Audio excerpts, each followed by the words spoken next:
और चलिए, बिहार में चुनावी तारीखें नज़दीक है और ऐसे में क्या कुछ माहौल है ग्राउंड जीरो पर और तमाम जो बैठकों का दौर शुरू हो चुका है, इन पर जानकारी के साथ हमारे सहयोगी ग्राउंड जीरो से हमारे साथ जुड़ चुके हैं। अपराजिता हमारे साथ जुड़ी हुई है और हमारे सहयोगी चंदन कुमार चंचल भी हमारे साथ जुड़ चुके हैं।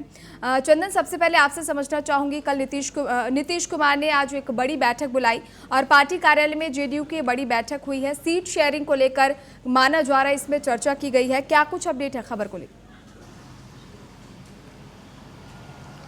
बिल्कुल, आपको बता दें कोमल की आज सीट शेयरिंग को लेकर के जदयू की बैठक बुलाई गई थी, जिसमें तमाम जदयू के बड़े जो चेहरे थे वो शामिल हुए थे। हालांकि आपको बता दें नीतीश कुमार खुद इस बैठक में शामिल हुए थे। बैठक से ये क्यास लगाया गया था कि सीट शेयरिंग पर चर्चा की गई। इसके साथ ही जदयू के जो सीट जो पिछले चुनाव की बात करें 2020 विधानसभा की बात करें तो उस समय 125 सीट पर जिस तरह से चुनाव लड़े थे, वही फार्मूला पर इस बार भी चुनाव लड़ने की जो जदयू है वो तैयारी में जुटा है। हालांकि इसके साथ ही आपको बता दें कोमल की कल एनडीए की बैठक बुलाई गई है, जिसमें सभी एनडीए के घटक दल के जो तमाम नेता है वो शामिल होने वाला है। हालांकि आपको बता दें दिल्ली में चिराग पासवान की पहले बैठक हुई। बैठक में निर्णय लिया गया कि जिस तरह से कहा जा रहा था कि चिराग पासवान जो है नाराज चल रहे हैं और 45 से 54 सीट को लेकर के लगातार मांग पर डटे हुए हैं, जिसको लेकर के उस बैठक में आपको बता दें जीतनराम मांझी, उपेंद्र कुशवाहा भी शामिल हुए थे। लेकिन अब खबरें ये निकल के आ रही है कि ये बैठक कल बड़ी बुलाई गई है, पटना में बैठक होगी और उस बैठक में तमाम जो एनडीए के बड़े नेता हैं वो शामिल होने वाला है। इसके साथ ये भी बताया गया कि देखिए चिराग पासवान जिस सीट को लेकर के मांगे कर रहे हैं उनकी सीट पूरा किया जाएगा, लेकिन जो उनके SC ST के जो नेता माने जाते हैं जीतनराम मांझी, उनके सीट में कटौती हो सकता है। इसके साथ ही जो OBC के नेता के बड़े चेहरा है उपेंद्र कुशवाहा, उनके भी सीट में कटौती हो सकता है चिराग पासवान को खुश करने के लिए। तो ये खबरें जो है अंदर से निकल के सामने आई है, लेकिन जिस तरह से खींचतान अभी भी जारी है एनडीए के अंदर, ये देखने वाली बात होगी कि जो समन्वय टिकट बंटवारा को लेकर के चल रहा है ये कैसे बढ़ता है, कैसे इन लोगों की फार्मूला तय होता है, ये देखने वाली बात होगी। लेकिन जिस तरह से लगातार मांगे कर रहे हैं, जीतनराम मांझी की बात कर लें, उपेंद्र कुशवाहा की बात कर लें या चिराग पासवान की बात कर लें, ये जिस तरह से मांगे कर रहे हैं उस सीट को लेकर के अटकलें अभी भी तेज हो गई है। लेकिन देखने वाली बात होगी कल की जो बैठक होगी उसमें क्या निर्णय लिया जा रहा है, कितने सीट किसको दिया जा रहा है, ये फार्मूला कल तय हो जाएगा और साफ हो जाएगी कि आखिर कौन यहाँ अपसेट होगा और किसकी जो डिमांड्स है वो पूरी होगी। अपराजिता, जिस तरह आज ये बड़ी बैठक हुई है जेडीयू की और नीतीश कुमार की अध्यक्षता में इस बैठक में चर्चा की गई, आगे की रणनीति जो है वो तैयार की गई जेडीयू के लिए, तो सीट शेयरिंग का पेच कहीं ना कहीं यहाँ फंसता हुआ नजर आ रहा है। तमाम जो घटक दल है अपनी अपनी डिमांड्स है, इसके साथ ही उम्मीदवारों के नामों पर भी चर्चा की बात कही जा रही है इस बैठक में। बिल्कुल कोमल, देखिए इसका सबसे बड़ा कारण ये भी हो सकता है क्योंकि अभी जिस प्रकार से बिहार का माहौल है वो काफ़ी ज़्यादा इंटरेस्टिंग होता जा रहा है दिन पर दिन। आपने देखा होगा कि एनडीए में लगातार ये बातें उठती हुई नज़र आ रही हैं कि सीट शेयरिंग को लेकर के कहीं ना कहीं मामला आगे चलकर फंसेगा और उसका आपको अभी नतीजा भी दिख रहा होगा। इसका कारण ये है कि अभी बिहार में जिस प्रकार का बयार चला हुआ है राजनीति में वो बहुत ही दिलचस्प है, क्योंकि जो सभी पार्टियां हैं वो अपनी एड़ी चोटी की जोड़ लगा करके अभी अपना चेहरा चमकाने में वैसे लोग भी लगे हुए हैं जो कहीं ना कहीं बिहार की राजनीति में विलुप्त हो गए थे।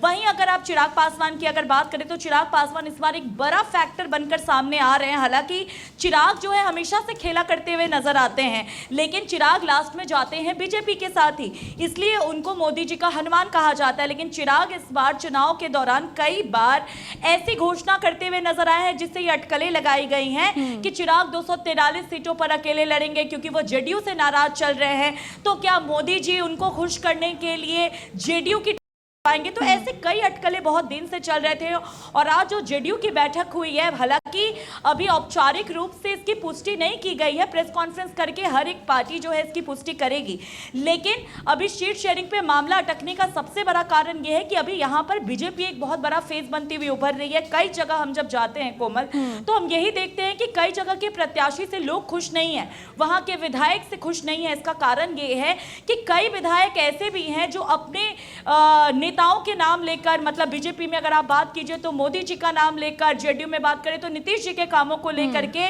वो निश्चिंत रहते हैं और काम को जो करना चाहिए वो नहीं करते हैं। तो जनता जो शिकायत करती हुई नजर आ रही है, ऐसा नहीं है कि सिर्फ हम तक है ये खबर, ये पार्टी के अंदर भी लोगों को खबर है। और इस बार कोई रिस्क नहीं लेने के कारण ये जो बैठक है वो बहुत अहम माना जा रहा है, क्योंकि लगातार अपराजिता शायद यही एक मुख्य कारण, नीतीश कुमार कोई भी बिल्कुल शायद एक यही कारण नजर आ रहा है कि बीजेपी कहीं ना कहीं एक अलग रणनीति तैयार कर रही है, जेडीयू अलग रणनीति तैयार कर रही है। कहीं ना कहीं दोनों को ही डर सता रहा है। और इसके साथ ही जैसे कि आपने भी कहा, तो क्या ये पॉसिबल है कि जो घटक दल है उनको खुश करने के लिए या उनको सेटिस्फाइड रखने के लिए जो बाकी दल है उनकी सीटों को कहीं ना कहीं कट किया जा सकता है? सबसे बड़ी बात यह है कि आप अगर एक पक्ष को खुश रखिएगा तो दूसरा पक्ष तो नाराज होगा ही होगा।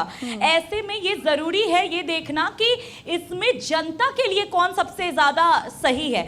ऐसे में आप देख रहे होंगे कि रणनीति जो बन रही है, ओवरऑल मैं एनडीए की बात करूंगी, पर्टिकुलर किसी पार्टी की नहीं बात करूंगी, तो एनडीए में इस बार सोच समझ करके प्रत्याशियों की लिस्ट बनाई जा रही है। वैसे लोगों को टिकट देने की बात की जा रही है जिसको लेकर के जनता जो है अपनी आवाज तेज करती हुई नजर आ रही है। क्योंकि आपने भी देखा होगा कि कई जगह हम जाते हैं तो ऐसा सुनने को मिलता है कि जनता जो है ये कहती हुई नजर आती है कि हम बीजेपी के काम से खुश हैं, हम नीतीश कुमार के काम से खुश हैं, लेकिन हम ये प्रत्याशी जो यहाँ के विधायक हैं वो बहुत ही बेकार है। तो ऐसे में जानकारी कहीं ना कहीं पार्टी के अंदर है लोगों को। अब इसमें सबसे बड़ी बात यह है कि सोचने वाली बात है और ये आने वाला समय बताएगा कि एनडीए जो है वो अपने पार्टी के लोगों को खुश करने के लिए टिकट देती है या फिर वो जनता के हिसाब से चलती है। क्योंकि इस बार जो विपक्ष है वो कहीं से भी कमजोर होता हुआ नजर नहीं आ रहा है। विपक्ष जिस प्रकार से एडी चोटी का जोड़ लगा रहा है और यहाँ की जो जनता है बिहार की वो भी बहुत अलर्ट है। इस बार मोदी जी की गारंटी नहीं दिख रही।